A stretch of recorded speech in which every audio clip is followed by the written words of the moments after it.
Movie की शुरुआत में कॉमिक्स पब्लिश करने वाली एक छोटी कंपनी को दिखाते हैं जहां एक एमडी और उसके नीचे 4 ड्राइंग आर्टिस्ट काम करते हैं। आर्टिस्ट में से एक अपना हीरो है जिसका नाम हिडियो है। कॉमिक्स ड्राइंग उसका पैशन है और कम सैलरी के बावजूद वो बड़ी चाह के साथ वो काम करता है। वहाँ एक लड़की भी काम करती है। अब एक दिन वे टीवी देखते हुए काम कर रहे होते हैं। उसमें न्यूज आता है कि सड़क पर एक लड़की को कुत्ते ने काट दिया। कुत्ते का ओनर उसको रोकने आया पर उसको भी कुत्ते ने बुरी तरह काट दिया। फिर न्यूज रीडर कहती है सॉरी मैंने न्यूज गलत पढ़ दी थी, एक्चुअली कुत्ते ने नहीं बल्कि एक लड़की ने कुत्ते को काट दिया था। कुत्ते का ओनर बीच में आ गया था और उस लड़की ने उसे भी जानवर की तरह काट कर घायल कर दिया। न्यूज सुनकर वे चौंक जाते हैं। अगली न्यूज में 35 साल के एक आदमी को पुलिस ने अरेस्ट किया है क्योंकि उसके बिहेवियर अजीब सी थी। तभी हिडियो का कलीग कहता है हिडियो तुम बच के रहना, आखिर नौकरी न मिलने की वजह से तुम भी बहुत अजीब बिहेव कर रहे हो, कहीं पुलिस तुम्हें अरेस्ट न कर ले। इस तरह वो हिडियो को चिढ़ाता है। इस पर हिडियो गुस्से में इमोशनल होकर कहता है कॉमिक्स के बारे में तुम जानते क्या हो, मैं तुम्हारी तरह से काम समझ के नहीं करता, ये मेरा पैशन है। उसकी बात सुनकर बाकी लोग आकर उसके हाथ मिलाते हैं और कॉमिक्स जिंदाबाद का नारा लगाते हैं। तभी उसका कलीग उसे पुकारता है। तब पता चलता है कि इतनी देर वो अपनी काल्पनिक दुनिया में ही चिल्लाकर कॉमिक्स पर लेक्चर दे रहा था।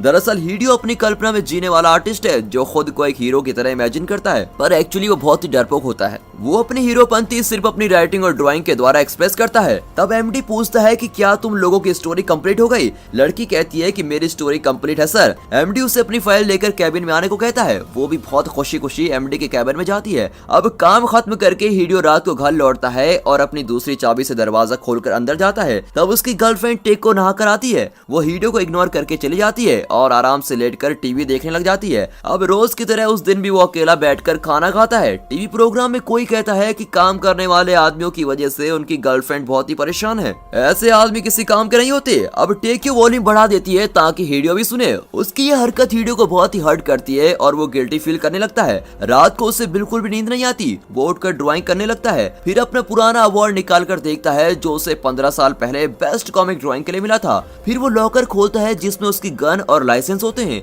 वो गन उठाकर आईने के सामने हीरो की तरह पोज करने लगता है। अब टेक उठकर चिल्लाती है कि ठीक से कमाते तो हो नहीं, कम से कम मुझे चैन से तो सोने दो। अब ऐसा कहकर वो कमरे से बाहर चली जाती है। हिडियो कहता है कि मेरी पहली स्टोरी पब्लिश तो होने दो, फिर देखो मैं कितना कमाता हूँ। इस तरह वो उसको मनाता है पर वो उसको देखती भी नहीं। अगले दिन वो अपनी कॉमिक स्टोरी को लेकर एक पब्लिशर के पास जाता है। अब एडिटर कहानी पढ़कर कहता है कि इसमें ऐसी कोई खास बात या फिर हीरोइज्म वाली बात तो दिख नहीं रही। तभी वहाँ एक फेमस कॉमिक राइटर आता है और एडिटर उन दोनों की इंट्रोडक्शन करवाता है। उस आदमी ने 15 साल पहले हिडियो के साथ ये अवार्ड जीता था। उसकी कई बुक्स भी पब्लिश हो चुकी है और वो बहुत ही फेमस हो गया है।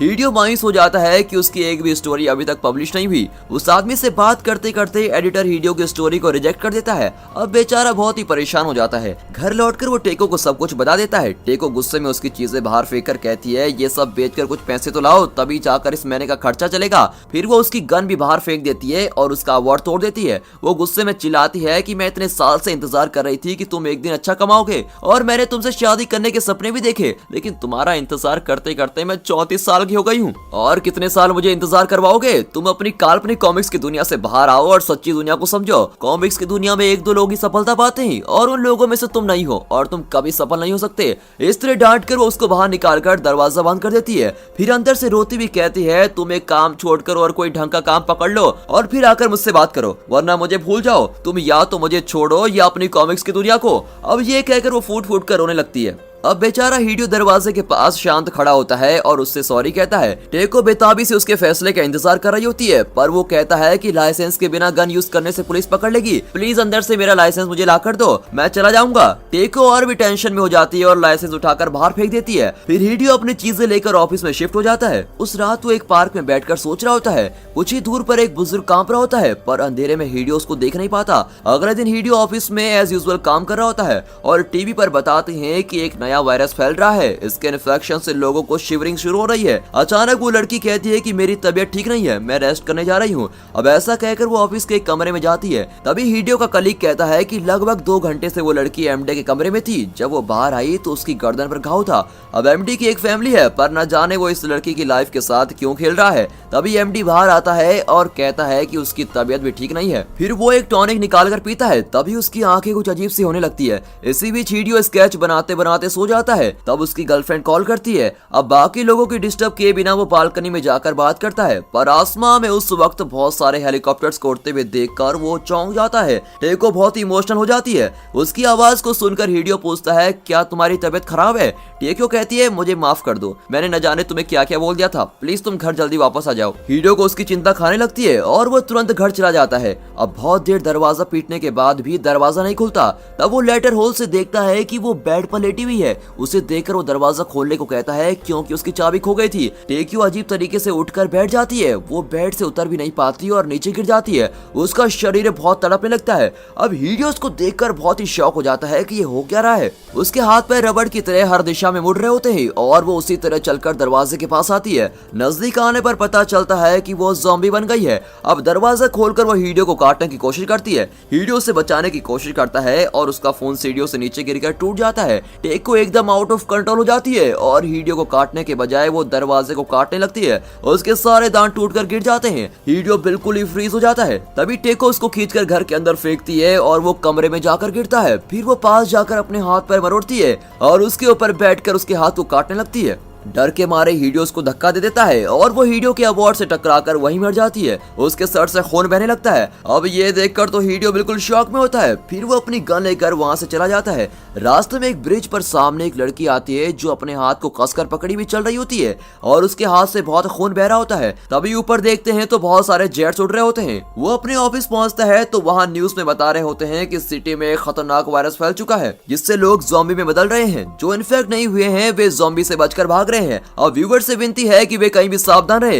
ये न्यूज अंदर खड़ा उसका कलीग देख रहा होता है। हिडियो से पुकारता है तो वो मुड़कर देखता है। वो नॉर्मल दिखता है पर उसके हाथ में एक बैट होता है जिस पर खून के दाग लगे होते हैं। उसकी शर्ट पर भी खून होता है। हिडियो जरा अंदर जाकर देखता है कि उसके दूसरे कलीग का सर फटा हुआ होता है और खून से लथपथ जमीन पर पड़ा होता है। पूरे दीवार पर खून ही खून होता है। तब एमडी बाहर आता है तो उसके सीने में चाकू घुसा होता है, लेकिन वो बहुत ही कैजुअली हिडियो से पूछता है कि क्या तुमने काम खत्म कर लिया। तब वो मोटा कलीग एमडी के हाथ की लकड़ी से उसके सर पर मारता है, पर हर बार वो फिर से उठकर पूछता है काम खत्म किया कि नहीं। अब कलीग कहता है कि टीवी में बता रहे हैं कि ब्रेन को डैमेज करने पर ही ज़ॉम्बी मरते हैं। अगर ये अमेरिका होता तो हम गन से इसका सर उड़ा सकते थे। ये कहकर वो उसको फिर से मारता है। तभी हिडियो को अपनी गन की अहमियत समझ में आती है। तब कलीग एमडी को बैट से पीट पीट कर खतरनाक तरीके से मार डालता है। फिर हिडियो से कहता है कि ये बैट अपने पास रखो, तुम्हारे काम आएगा। हिडियो पूछता है कि इस दुनिया को हुआ क्या है। कलीग गुस्से में कहता है कि मुझे कैसे पता होगा, ज़ॉम्बी जिनको काट रहे हैं वे भी ज़ॉम्बी बन रहे हैं। हिडियो अपने हाथ की घाव को दिखाता है जो टेक्यो के काटने से हुआ है, पर टेक्यो के सारे दांत गिर गए थे, इस वजह से हिडियो का खून नहीं निकला था। एमडी के मारने के बाद भी कलीग उसे पीटा नहीं छोड़ता और धीरे धीरे खुद भी ज़ॉम्बी बनने लगता है। तब हिडियो नोटिस करता है कि उस आदमी के पैर पर ज़ॉम्बी के काटने के निशान है। पूरा ज़ॉम्बी बनने से पहले वो एक चाकू निकालकर अपना सर काट लेता है। उसके सर से पिचकारी की तरह खून निकलकर सीधे दीवार पर गिरती है। अब ये दृश्य देखकर हिडियो तो बिल्कुल ही सुन्न हो जाता है। तब अंदर के कमरे से वो लड़की आती है। वो भी ज़ॉम्बी बन गई थी। वो तेजी से हिडियो पर झपटती है। हिडियो बाहर भागता है। इन घटनाओं से बेखबर लोग सड़क पर नॉर्मली चल फिर रहे होते हैं। कुछ लोग भाग रहे होते हैं तो कुछ लोग ज़ॉम्बी बनकर दूसरे लोगों को काट रहे होते हैं और अचानक उस जगह पर हलचल मच जाती है। पता नहीं चलता कि कौन ज़ॉम्बी है और कौन इंसान। उन लोगों के बीच से अपनी जान बचाकर हिडियो भाग रहा होता है। तभी वहाँ एक पुलिस वाले से वो मदद मांगता है, पर वो भी ज़ॉम्बी निकलता है। उससे बचकर हिडियो भागता है और पुलिस वाला ज़ॉम्बी उसका पीछा करता है। हिडियो एक जगह पर टर्निंग ले लेता है और तेजी से आती हुई गाड़ी पुलिस वाले को मार देती है। अब हलचल के बीच एक कॉल टैक्सी ड्राइवर अपनी कार में मस्त सो रहा होता है। हिडियो उसे जगाता है और तब हीरोइन हिरोमी वहाँ भाग कर आती है। हिरोमी एक स्कूल स्टूडेंट है जो ज़ॉम्बी से बचकर वो टैक्सी की ओर आती है और हिडियो के पीछे छुप जाती है। तब हिडियो इमेजिन करता है कि वो एक हीरो की तरह उन ज़ॉम्बी को शूट कर रहा है और हिरोमी को बचा रहा है। तब कोट सूट पहना एक और आदमी जल्दी से दरवाजा खोलकर टैक्सी के अंदर आता है। हिडियो गुस्से में कहता है कि मैंने पहले टैक्सी बुलाई थी और ये कहकर वो दूसरे दरवाजे से चढ़कर पीछे बैठ जाता है। हिरोमी फ्रंट सीट पर बैठती है। कार स्टार्ट करके वे तेजी से हाईवे पर जा रहे होते हैं। तब न्यूज चल रही होती है कि वायरस तेजी से फैल रहा है और इसकी कोई वैक्सीन भी नहीं बनी है। अचानक उस कोट सूट वाले आदमी को बहुत पसीना आने लगता है। उसके हाथ में ज़ॉम्बी के काटने का गहरा घाव होता है। वो आदमी ज़ॉम्बी बन रहा होता है। हिडियो डिसाइड नहीं कर पाता कि पास बैठे ज़ॉम्बी से कैसे निपटना है। हिरोमी ये नहीं जानती और वो सड़क को देख रही होती है। रास्ते में कई अपार्टमेंट आग में जलकर राख हो रहे होते हैं। अब कोट सूट वाला अपनी डायरी निकालकर पढ़ने लगता है। उसका खून डायरी पर लगता है और उसको मिटाता है, लेकिन खून के साथ ही कागज की लिखाई भी मिट जाती है। अब ये देखकर ज़ॉम्बी चिल्लाने लगता है और हिरोमी मुड़कर देखती है। पीछे ज़ॉम्बी को देखकर वो शॉक हो जाती है। ड्राइवर अपनी ड्राइविंग सीट पे मस्त होता है और उस आदमी को टिश्यू निकाल कर देता है। वो आदमी ड्राइवर का हाथ काट देता है और ड्राइवर डगमगा जाता है। फिर वो आदमी हिडियो को काटने की कोशिश करता है, पर कार जिगजैग मोशन में चल रही होती है, जिससे ज़ॉम्बी ठीक से काट नहीं पाता। हीरो से बचाने की कोशिश कर रहा होता है और तब ड्राइवर बैकडोर खोलने का बटन दबाता है, जिससे ज़ॉम्बी बाहर गिर जाता है। पर उसने हिडियो का पैर कसकर पकड़ा होता है और वो कार के साथ ही खींचा चला जाता है। हीरो में बैकडोर को बंद करके हिडियो को बचाने की कोशिश करती है, पर उससे होता नहीं। आखिर में हिडियो उसे कसकर लात मारता है और वो पैर छोड़ देता है। फिर पीछे आती भी बस के नीचे आकर उस ज़ॉम्बी की चटनी बन जाती है। अब हिडियो को थोड़ा तसल्ली हो जाती है, पर ये क्या, ड्राइवर भी ज़ॉम्बी बनने लगा था। वो हंसकर कहता है कि ज़ॉम्बी के लिए कोई ट्रैफिक रूल्स नहीं होते, और ये कहकर वो कार को हाई स्पीड में जिगजैग मोशन में चला रहा होता है। कार का खुला हुआ दरवाजा टूटकर हवा में उड़ने लगता है और इसी दौरान हिडियो हिरोमी को खींचकर पीछे बिठा लेता है। कार फ्री फायर पबजी की तरह तेजी से जा रही होती है। ड्राइवर पीछे मुड़कर खाने की कोशिश करता है और दोनों ने सीट बेल्ट पहनी होती है। तूफान की तेजी से जाती हुई कार दूसरे कार से टकराकर समरसॉट मारती है। ड्राइवर मर जाता है, लेकिन हिडियो और हिरोमी बेहोश हो जाते हैं। कुछ देर में हिडियो आंखें खोलता है तो हिरोमी बेहोश होती है। वो हिरोमी को जगाता है और दोनों कार के बाहर आते हैं तो पता चलता है कि कार तो उल्टी पड़ी है। उनके पीछे कार्स का एक ढेर पड़ा होता है जो एक दूसरे से टकराकर तहस नहस हो गए थे। उस सड़क पर उनके सिवा कोई नहीं होता। वे सड़क पर धीरे से चलने लगते हैं। हिरोमी अपना फोन निकालती है और दोनों मिलकर अननोन नंबर से आए हुए मैसेज पढ़ते हैं। अब एक मैसेज में इन्फॉर्मेशन होती है कि अगर आपको इन्फेक्शन नहीं हुआ है तो सीधे माउंट फुजी पर पहुंच जाए, हम आपकी वहां सुरक्षा करेंगे। अगला मैसेज पढ़ने से पहले ही फोन स्विच ऑफ हो जाता है। अब वे एक जगह बैठे होते हैं जहां से उन्हें माउंट फुजी दिखता है। हम जंगल के रास्ते से उस पहाड़ पर चढ़ेंगे, ये फैसला करके वे निकलते हैं। अंधेरा हो जाता है और वे एक जगह रुकते हैं। हिडियो के पास एक ही बन होता है और वो उसे आधा करके हिरोमी को दे देता है। अब थैंक यू कहकर वो बन खाने लगती है। उसके पूछने पर हिडियो अपना नाम बताता है।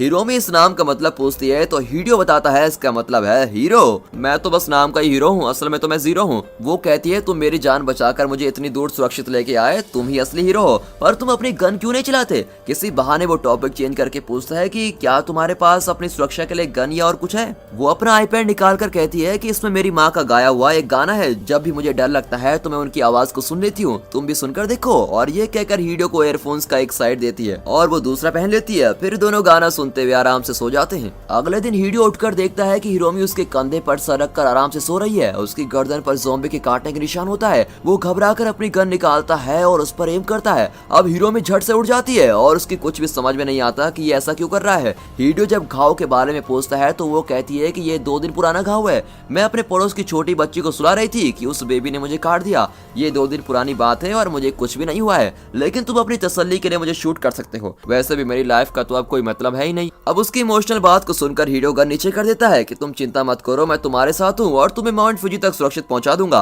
फिर वे दोनों आगे चलने लगते हैं। कुछ दूर पर हिरोमी थक कर बैठ जाती है और हिडियो से कहती है कि तुम्हें अकेले माउंट फुजी जाना होगा। मुझे अपने शरीर से कुछ अजीब सा फील हो रहा है, लगता है मैं ज़ॉम्बी बन रही हूँ। तब अचानक उसकी एक आंख अजीब सी दिखने लगती है। वो अपना आईपैड हिडियो को देकर कहती है कि जब डर लगे तो मेरी माँ का गाना सुन लेना और अब मुझे इसकी कोई जरूरत नहीं। ये कहते कहते वे आवेश में आने लगती है। उसकी हालत देखकर हिडियो घबराकर दूर भागता है और राह चलते एक आदमी से मदद मांगता है, लेकिन वो भी एक खतरनाक ज़ॉम्बी होता है। वो अटैक करता है और हिडियो उससे बचने की कोशिश करता है। इस बीच हिरोमी वहां आकर उस ज़ॉम्बी को मारकर एक और फेंक देती है। फिर वो धीरे से जाकर उसका सर अलग कर देती है और उसका हाथ तोड़कर हिडियो के सामने पोज करती है। हिडियो घबराहट में वहीं पड़ा रहता है। हिरोमी उसके पास आती है और हिडियो चिल्लाता है कि प्लीज मुझे कुछ मत करो, पर हिरोमी उसका हाथ देकर उसको उठाती है और वो कहता है मुझे बचाने के लिए बहुत बहुत शुक्रिया, और ये कहकर वो अपनी गन लेकर चलने लगता है। पर फिर वो कुछ सोचकर हिरोमी को अपने साथ लेके जाता है। रास्ते में एक कार में थोड़ा खाना होता है जो दोनों आपस में बांटकर आराम से खा लेते हैं। जहाँ भी पानी मिला वो पीकर चल रहे होते हैं।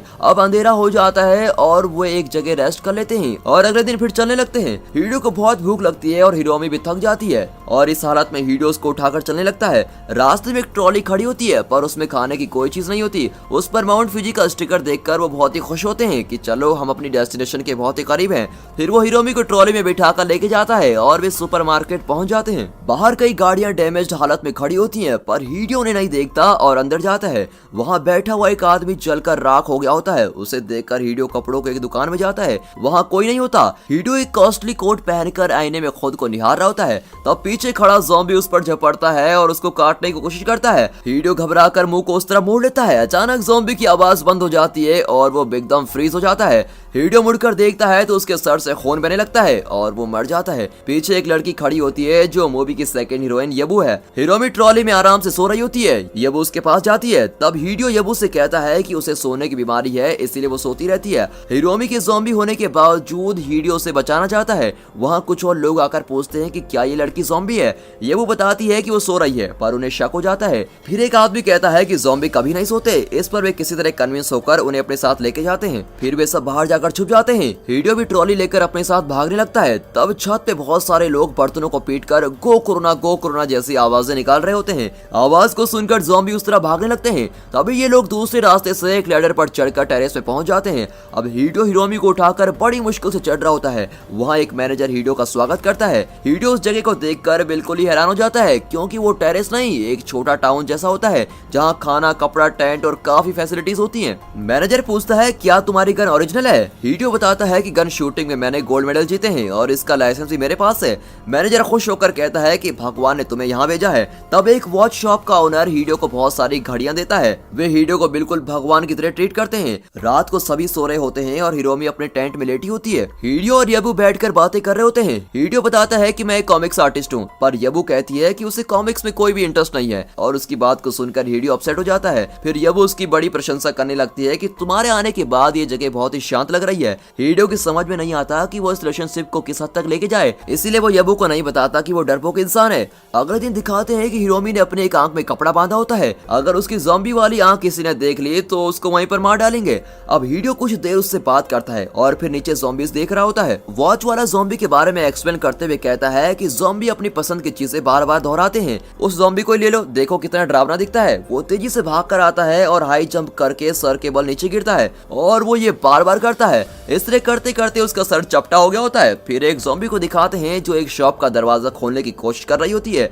वॉच वाला बताता है कि वो मेरी पत्नी है और शॉपिंग की शौकीन है, इसलिए वो ज़ॉम्बी बनकर अपनी शॉपिंग नहीं छोड़ रही। इस तरह सारे ज़ॉम्बी अपनी पसंद की चीजें लगातार करते रहते हैं और खुद को ऐसे में खुश रखते हैं। तब एक ज़ॉम्बी केकड़े की तरह चलकर जा रहा होता है। अब वॉच वाला बताता है कि इसका कारण मैं नहीं जानता क्योंकि कुछ ज़ॉम्बी तो अजीब भी होते हैं। फिर मैनेजर हीडियो और दूसरे आदमियों को बताता है कि खाना खत्म हो चुका है। इस शॉपिंग कॉम्प्लेक्स का एक स्टाफ था जिसने ज़ॉम्बी बनने से पहले हमें इस बिल्डिंग का मैप दिया था। इसमें बेसमेंट में जाने का रास्ता मार्क किया गया है। बेसमेंट में खाने और पकाने की सारी चीजें हैं, हमें वहाँ जाना ही होगा। हीडियो पूछता है कि आप ये सब मेरे साथ क्यों डिस्कस कर रहे हैं, मैं आपकी क्या मदद कर सकता हूँ। मैनेजर समझ जाता है कि हीडियो एक जोकर है। वो कहता है मुझे तुम सिर्फ अपनी गन दे दो, हमने तुम्हें इसीलिए बचाया क्योंकि तुम्हारे पास गन है। इतने दिन से गन हाथ में लेकर घूम रहे हो, उसे चलाओगे कब। हीडियो की गन में उसकी जान बसी होती है और मैनेजर की बात सुनकर वो घबरा जाता है। तब बाहर लंबे बालों वाला एक टपोरी हिरोमी को टेंट के पास खड़ा होकर दूसरों से चैलेंज कर रहा होता है कि ये लड़की मेरी है। हिरोमी को बचाने के लिए यबू उस टपोरी से लड़ रही होती है। एक आदमी यबू को चाकू दिखाता है और दूसरा हिरोमी को टेंट से बाहर खींचता है।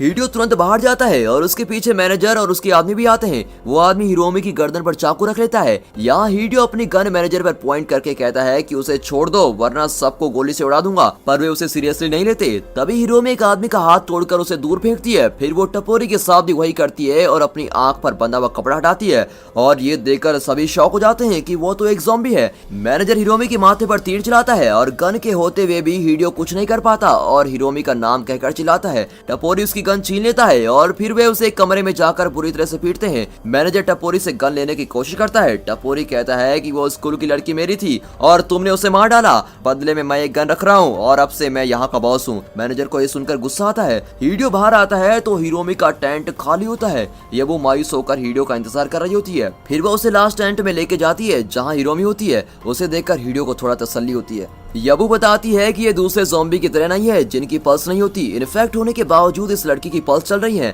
अब ज़ॉम्बी कभी सोते नहीं पर ये सोती है। मैं एक हॉस्पिटल में पहले नर्स थी, फिर ज़ॉम्बी वायरस फैलने के बाद मैं अपने पेशेंट को छोड़कर यहाँ चली आई। मैं बहुत ही गिल्टी फील कर रही हूँ, इसलिए मैंने इस लड़की को बचाने का फैसला किया है। इतना ही नहीं, अगर इन्फेक्ट होने के बाद भी ये इतनी शांत है तो इसके खून से शायद हम वैक्सीन तैयार कर सकते हैं। हीडियो कहता है कि तुमसे ज्यादा गिल्टी तो मैं फील कर रहा हूँ, क्योंकि हमेशा गन साथ लेकर घूमता हूँ पर कभी उसका इस्तेमाल करने की हिम्मत ही नहीं हुई। अब ये कहकर वो रोने लगता है और कहता है कि कम से कम मैं उनके साथ बेसमेंट में जाकर खाने की चीज लाता हूँ, तब तक तुम हिरोमी का ख्याल रखो। फिर वो भी दूसरों के साथ बेसमेंट में जाता है। अब टपोरी ग्रुप का एक आदमी मैनेजर का धनुष छीनकर उसे और भी इरिटेट करता है। वे बेसमेंट में उतरते हैं और तभी औरतें बर्तनों से आवाज करके ज़ॉम्बी को डाइवर्ट करती हैं। अब ये लोग बेसमेंट में जाकर टॉर्च से मैप देखकर चलने लगते हैं। तब अचानक बेसमेंट की लाइट जलने लगती है। वे फूड आइटम्स के ठीक बीच में खड़े होते हैं और ये देखकर वे खुशी से झूम उठते हैं। फिर लाउड स्पीकर में गाना भी बजने लगता है। अब वे सोचने लगते हैं कि लाइट्स और गाना किसने चलाया होगा। वे रियलाइज करते हैं कि मैनेजर उनके साथ नहीं है और ये सब वही कर रहा है। अब आवाज को सुनकर एक ज़ॉम्बी वहाँ आकर उन्हें अटैक करता है। टपोरी उसे शूट करता है और जोर से हंसने लगता है। तभी वहाँ कई सारे ज़ॉम्बी आते हैं और सब बचकर वहाँ से भागते हैं। बेसमेंट में ज़ॉम्बी का ग्रुप इनकी ओर आ रहा होता है। अब इस भीड़ में टपोरी अपने आदमी को ज़ॉम्बी की ओर धकेल देता है और वे उसे काटने लगते हैं। बाकी लोग दूसरी ओर चले जाते हैं। मैनेजर ये सब कंट्रोल रूम से देखकर बहुत ही एंजॉय कर रहा होता है। ऊपर से पूरी बिल्डिंग के सारे स्पीकर्स ऑन कर देता है। अब हाई जंप करने वाला ज़ॉम्बी आवाज को सुनकर भी बहुत खुश होता है। वो तेज दौड़कर हाई जंप करता है और टेरेस पर आकर गिरता है। अब यहाँ मैनेजर को अपने आसपास कोई आवाज सुनाई देती है। बेसमेंट में टपोरी को एक ज़ॉम्बी अटैक करता है और उसके हाथ से गन नीचे गिरा देता है। अब हीडियो वापस भागकर फूड आइटम वाले एरिया में चला जाता है और वहाँ एक कबर्ड के अंदर छुप जाता है। उसकी होश से बाहर देख रहा होता है तो वहाँ कुछ ज़ॉम्बी जा रहे होते हैं। तब जमीन पर गिरी हुई वॉकी टॉकी पर यबू की आवाज आती है। वो कहती है कि मैं और हिरोमी टेंट के पास छुपकर बैठे हैं, अगर कोई सुन रहा है तो प्लीज हमारी मदद करो। एक ज़ॉम्बी किसी तरह टेरेस पर पहुंचकर यहाँ के लोगों को काट चुका है और सभी ज़ॉम्बी बन रहे हैं, प्लीज हमें किसी तरह बचा लीजिए। उसकी बात को सुनकर हीडियो को हिरोमी की चिंता होने लगती है। वो बाहर जाकर वॉकी टॉकी पर यबू से बात करना चाहता है पर तभी वो इमेजिन करने लगता है कि बाहर उसे ज़ॉम्बी काट कर खा रहे हैं। वो डर के मारे अंदर ही बैठा रहता है। वो बार बार बाहर जाने की सोचता है पर डर उसे बाहर जाने नहीं देता। अब बीजीएम का वॉल्यूम बढ़ने लगता है और हीडियो आक्रोश के साथ चिल्लाता हुआ दरवाजा खोलकर बाहर भागता है। उसकी इमेजिनेशन गलत होती है क्योंकि वहाँ कोई ज़ॉम्बी उसे अटैक नहीं करता। वो रिलैक्स हो जाता है और तब अचानक एक ज़ॉम्बी उसका हाथ काटता है और छोड़ने का नाम नहीं लेता। हीडियो वहाँ से आग बुझाने के सिलेंडर उठाकर उस ज़ॉम्बी के सर पर अटैक करता है। फिर वो अपना स्लीव उठाता है तो हमें पता चलता है कि उसने वॉच वाले की सारी वॉचेस अपने हाथ में पहन रखी होती हैं और इस वजह से वो बच जाता है। वो वॉकी टॉकी उठाकर कहता है कि डरो मत, मैं तुम्हें बचाने आ रहा हूँ। ये सुनकर दोनों लड़कियां जरा रिलैक्स होती हैं। हीरो बेसमेंट में अपनी गन देखता है और उसकी जान में जान आती है और वो उसको उठा लेता है। यबू हिरोमी को पीठ पर उठाकर चुपचाप बेसमेंट की ओर चली आती है। वहाँ मैनेजर उसे देखकर कहता है कि मेरे पास कार कीज हैं और हम दोनों यहाँ से बच सकते हैं। यबू हीडियो के बारे में पूछती है तो वो कहता है मुझे उस जोकर की परवाह नहीं है और तुम इस लड़की को भी यहाँ छोड़ दो, सिर्फ तुम मेरे साथ आ जाओ। अब यबू ये सुनकर अपसेट होकर उसे घूरती है। इतने में मैनेजर भी ज़ॉम्बी बनने लगता है। उसकी आंखें भी अजीब होने लगती है और वो छोटे छोटे बच्चे की तरह तुतलाकर बोलता है मम्मी मैं अंधा हो गया हूँ। फिर वो अपनी उंगलियां अपनी आंखों में घुसा लेता है और आंखों से खून बहने लगता है और फिर वो हंसते हंसते यबू का पीछा करने लगता है। यबू हिरोमी को उठाकर दौड़ रही होती है और एक जगह स्लिप होकर गिर जाती है पर मैनेजर उसे क्रॉस करके भाग जाता है। हीडियो एन वक्त पर आकर उसे शूट करता है और उसका सर फट जाता है। तभी एक और आदमी ज़ॉम्बी से बचकर उनके पास आता है। दूसरी ओर वॉच वाला भागकर आता है पर उसे कई ज़ॉम्बी चेस कर रहे होते हैं। अब उन्हें ज़ॉम्बियों ने हर तरफ से घेर लिया होता है। यबू के पास मैनेजर की कार की चाबी होती है पर यहाँ से कार तक कैसे पहुंचे। हीडियो दोनों लड़कियों को एक और लेके जाता है और एक सेफ जगह पर बैठाकर कहता है मेरे पास 96 बुलेट हैं, उनमें से मैं कुछ ज़ॉम्बी को खत्म कर सकता हूँ। तब हिरोमी कहती है कि तुम्हारे रहते मैं बहुत ही सेफ फील कर रही हूँ। उसकी बात सुनकर हीडियो में और हिम्मत आ जाती है और वो हर तरफ ज़ॉम्बी को चुन चुन कर शूट कर रहा होता है। उसकी मदद करने के लिए यबू और दूसरा आदमी भी ज़ॉम्बी से भिड़ जाता है। अब हीडियो लगातार गन को लोड करते हुए ज़ॉम्बियों को धड़ाधड़ शूट कर रहा होता है। तब एक बुलेट नीचे गिर जाती है। उसे उठाने में वो टाइम वेस्ट नहीं करना चाहता और नई बुलेट लोड करता है। सब अपने तरीके से ज़ॉम्बियों से लड़ रहे होते हैं। उनमें से एक आदमी ज़ॉम्बी की काट खाकर मर जाता है। फिर वॉच वाले की वाइफ उसे काटने आती है। वो अपने पति को पहचान लेती है पर उसका दिमाग उसके कंट्रोल में नहीं होता और वो उसकी गर्दन पर काट देती है। फिर वॉच वाला अपनी वाइफ को मारकर खुद भी सुसाइड कर लेता है। तब एक बड़े मांस के टुकड़े जैसा दिखने वाला ज़ॉम्बी भाग कर आता है। उसे देखकर हीडियो कांपने लगता है और उसके सर पर गोली चलाता है। उसका सर फट जाता है पर फिर भी वो भाग कर आता है। इतने में बुलेट खत्म हो जाती है और हीडियो गन रिलोड करता है। तब तक वो ज़ॉम्बी हीडियो के पास आकर उस पर गिरकर मर जाता है, लेकिन हीडियो उसके नीचे दबा पड़ा होता है। एक ज़ॉम्बी हीडियो के हाथ पर काटता है, पर वो उसे धक्का देकर अपने ऊपर पड़े हुए बड़े ज़ॉम्बी को भी बड़ी मुश्किल से हटा देता है। फिर वो अपने हाथ की सारी घड़ियां उतार कर वापस शूट करने लगता है। अब वहाँ सिर्फ हीडियो, हिरोमी और यबू जिंदा बचे होते हैं। लगभग सारे ज़ॉम्बियों को हीडियो ने शूट कर दिया होता है। अब चैन की सांस लेने से पहले ही हाई जंप वाला ज़ॉम्बी हीडियो की तरफ आ रहा होता है। हीडियो उसके पैर पर शूट करता है और बुलेट उसके पैर पर लगकर पैर कट जाता है, पर फिर भी वो भागना नहीं छोड़ता। तब बुलेट्स भी उसकी खत्म हो जाती है। अब हीडियो पॉकेट चेक करता है, पर कहीं भी बुलेट्स नहीं होती। वो चारों तरफ देखता है तो उसकी नजर ज़ॉम्बी के बीच पड़ी हुई एक बुलेट पर पड़ती है। वो जल्दी से ज़ॉम्बी की लाशों के बीच जाकर उसे उठाकर गन में रिलोड करता है और पास आते हुए हाई जंप ज़ॉम्बी वाले को शूट कर देता है। इस मेन ज़ॉम्बी को शूट करने के बाद हिरोमी और यबू हीडियो को हीरो मानने लगती है, पर लगता है सर के बल गिरने की उस हाई जंप ज़ॉम्बी को आदत पड़ चुकी है और इसी वजह से उसका ब्रेन बहुत ही स्ट्रांग हो गया था। वो फिर उठकर दोनों लड़कियों की ओर भाग कर आता है। ऐने वक्त पर हीडियो अपने गन से उसका सर फोड़ देता है और ज़ॉम्बी वहाँ पर मर जाता है। फिर तीनों इस विश्वास के साथ शॉपिंग कॉम्प्लेक्स से बाहर निकलते हैं कि मेडिकल रिसर्च सेंटर में जाकर हिरोमी का इलाज करवाएंगे और उसके खून से वैक्सीन बनाने की कोशिश करेंगे। फिर वे मैनेजर की कार से वहाँ से निकलते हैं। रास्ते में यबू हीडियो से उसका नाम का मतलब पूछती है और वजनदार आवाज में हीडियो जवाब देता है, मेरे नाम का मतलब है हीरो। और इसी के साथ दोस्तों ये मूवी यहाँ पर खत्म होती है। तो कैसी लगी ये मूवी कमेंट्स में जरूर बताइएगा। और हाँ दोस्तों, इस वीडियो को एक लाइक और चैनल को सब्सक्राइब जरूर कीजिए। साथ ही अपने फ्रेंड सर्कल में इस वीडियो को शेयर जरूर कीजिए। And finally thanks for watching.